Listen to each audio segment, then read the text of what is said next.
ইফতার মাহফিলে উপস্থিত সংগ্রামী প্রধান অতিথি জননেতা কামাল হোসেন ভাই, উপস্থিত গ্যান্ডারিয়া পশ্চিম থানার সম্মানিত সেক্রেটারি ভাই মাসুদুল আজহার ভাই সহ অন্যান্য দায়িত্বশীল ভাইরা, উপস্থিত কর্মী ভাইরা, আসসালামু আলাইকুম ওয়া রাহমাতুল্লাহি ওয়া বারাকাতুহু। সম্মানিত ভাইরা, আমরা আজকে সবাই রোজাদার, সবাই রোজা রেখেছি। আমাদের একটাই উদ্দেশ্য, রোজা রাখার একটাই উদ্দেশ্য আল্লাহ রাব্বুল আলামিনের সন্তুষ্টি অর্জন করা। আল্লাহ রাব্বুল আলামিন আমাদের মাঝে এই রমজান মাস এই জন্যই প্রেরণ করেছে যাতে আমরা আমাদের জীবনের সমস্ত গুনাহ খাতাগুলো পুড়িয়ে ছাই করে আমরা নিষ্পাপ হিসাবে এই রমজান মাস শেষ করি। তো আমাদের সেই দায়িত্ব, সেই কর্তব্যটুকু আমরা কতটুকু পালন করতে পেরেছি বা পারতেছি, কারণ এই রমজান আমাদের মাঝে এসেছে রহমত, বরকত এবং নাজাতের মাস হিসেবে। আর এই রমজানের শাব্দিক অর্থ হলো পুড়িয়ে ফেলা, দহন করা, ছাই করে দেওয়া। তো আমাদের জীবনের যত গুনাহ কথা আছে, এই গুনাহ এবং ভুল ত্রুটিগুলোকে পুড়িয়ে সারকার করে আল্লাহর সন্তুষ্টি অর্জন করা, আল্লাহর নৈকট্য লাভ করা, এটা হলো রমজানের মূল উদ্দেশ্য। সম্মানিত ভাইরা, আমরা এই রমজান মাস পেয়েছি, এটা আমাদের জন্য সৌভাগ্য। আবার আগামী বছর আমরা রমজান মাস পাবো কিনা এটা আমাদের কারোই জানা নেই। এই সৌভাগ্যবান মাস পৃথিবীতে শুরু হওয়ার আগে 2 মাস আগে আল্লাহ রাসূল সাল্লাল্লাহু আলাইহি সাল্লাম প্রস্তুতি নিতেন, দোয়া করতেন যে হে আল্লাহ, তুমি আমাদেরকে রজবে মুবারক দান করো, বরকত দান করো, শাবানে বরকত দান করো, এবং ওয়াবাল্লাগনা রমাদান, এবং রমজান পর্যন্ত পৌঁছে যাও। এই দোয়া আল্লাহ রাসূল সাল্লাল্লাহু আলাইহি সাল্লাম করেছেন। তার মানে কি? এই দোয়ার অর্থ হলো যে 2 মাস আগে থেকেই আল্লাহ রাসূল সাল্লাল্লাহু আলাইহি সাল্লাম আল্লাহর কাছে দোয়া করতেন যাতে রমজান মাস আমরা পাই। তাহলে আমরা সেই রাসূলুল্লাহ সাল্লাল্লাহু আলাইহি সাল্লামের উম্মত, তাহলে আমাদের করণীয় কি? আমাদের আরো বেশি আকাঙ্ক্ষা করা উচিত।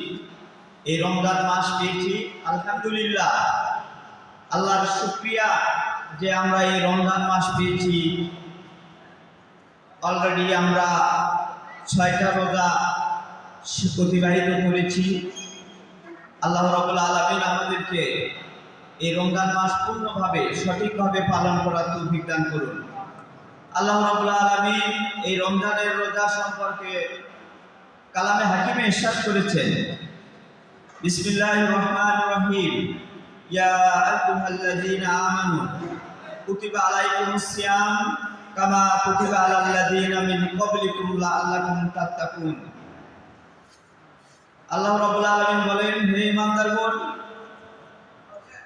তোমাদের উপরে রমজান মাসের রোজাকে ফরজ করা হয়েছে যাতে তোমরা তাকওয়া অর্জন করতে পারো, তাকওয়া অবলম্বন করতে পারো, তাকওয়ার অধিকারী হতে পারো। এবং এটা শুধু আমাদের উপর, উম্মতে মুহাম্মাদের উপরেই ফরজ ছিল না, আমাদের পূর্ববর্তী অন্যান্য নবী এবং আম্বিয়া কিরামদের উম্মতদের উপরও এই রমজানের রোজা ফরজ ছিল। সম্মানিত ভাইরা, এই রমজান মাস যখনই নাজিল হয়েছে, রাসূলুল্লাহ সাল্লাল্লাহু আলাইহি সাল্লাম মানুষের মাঝে দানের প্রতিযোগিতা করতে বলেছেন, এবং রাসূলুল্লাহ সাল্লাল্লাহু আলাইহি সাল্লাম নিজেই দান করতেন। হাদিস শরীফে এসেছে, রাসূলুল্লাহ সাল্লাল্লাহু আলাইহি সাল্লামের দানের গতি এত বৃদ্ধি পেত, মানে যেমন ভাবে বাতাস প্রবাহিত হয়ে যায় সেই রকম বাতাসের বেগে আল্লাহ রাসূলুল্লাহ সাল্লাল্লাহু আলাইহি সাল্লাম দান করতেন রমজান মাসে। কারণ কি? এই রমজান মাসে একটা নেক কাজ করলে ৭০ গুণ সওয়াব বেশি। একটা নফল ইবাদত করলে একটা ফরজের সওয়াব আর একটা ফরজ করলে 70টা ফরজের সওয়াব পাওয়া যাচ্ছে। সম্মানিত ভাইরা, আসুন আমরা এই রমজান মাসকে রমজানের হক আদায় করে এবং রাসূলুল্লাহ সাল্লাল্লাহু আলাইহি সাল্লামের তরিকা অনুযায়ী আমরা আমাদের দান এবং সদকাকে বাড়িয়ে দিই এবং আল্লাহর জমিনে আল্লাহর দ্বীন কায়েম করার জন্য আমরা এই রমজান মাস হলো বিজয়ের মাস। রমজান মাসেই এই ইসলামের প্রথম যুদ্ধ শুরু হয়েছে, বদরের যুদ্ধ 17ই রমজান। এই রমজান মাসে আমরা এই দুটি কাজ বেশি করে করি। একটা হলো আল্লাহর রাস্তায় আমাদের ধন সম্পদ দান করা, আরেকটি হলো আল্লাহর রাস্তায় আমাদের নিজের জীবন দিয়ে জিহাদ করা, আল্লাহর জমিনে আল্লাহর দ্বীন কায়েম করার কাজ করা। সম্মানিত ভাইরা, সময় আমাদের সংক্ষিপ্ত। আমি আপনাদের কাছে বিনীতভাবে অনুরোধ করব, আমরা সুশৃঙ্খলভাবে বসব, আমরা আমাদের মেহমানের কথা শুনব এবং আমরা আমাদের ইফতার মাহফিলটা সুন্দরভাবে সম্পূর্ণ করব। আমরা আমাদের যে কর্মী ভাইরা আছেন, যাদের এখনো পর্যন্ত জরুরি ওয়াদা বাকি আছে, আজকে আমরা এখানে সংক্ষিপ্ত সময়ের মধ্যেই আমাদের জরুরি ওয়াদাটা একটু গ্রহণ করব। আমাদের সম্মানিত প্রধান অতিথি জরুরি ওয়াদার ব্যাপারে কথা বলবেন এবং উনি আপনাদের কাছ থেকে ওয়াদা নেবেন। তো আপনারা একটু স্বতঃস্ফূর্তভাবে সবাই আমরা একটু আমাদের এককালীন ওয়াদা যেটা আমরা প্রতি বছরই দিই, সেই ওয়াদাটা আমরা আজকে গ্রহণ করবো ইনশাআল্লাহ। সবাইকে সহযোগিতা করার জন্য বিনীতভাবে অনুরোধ করছি।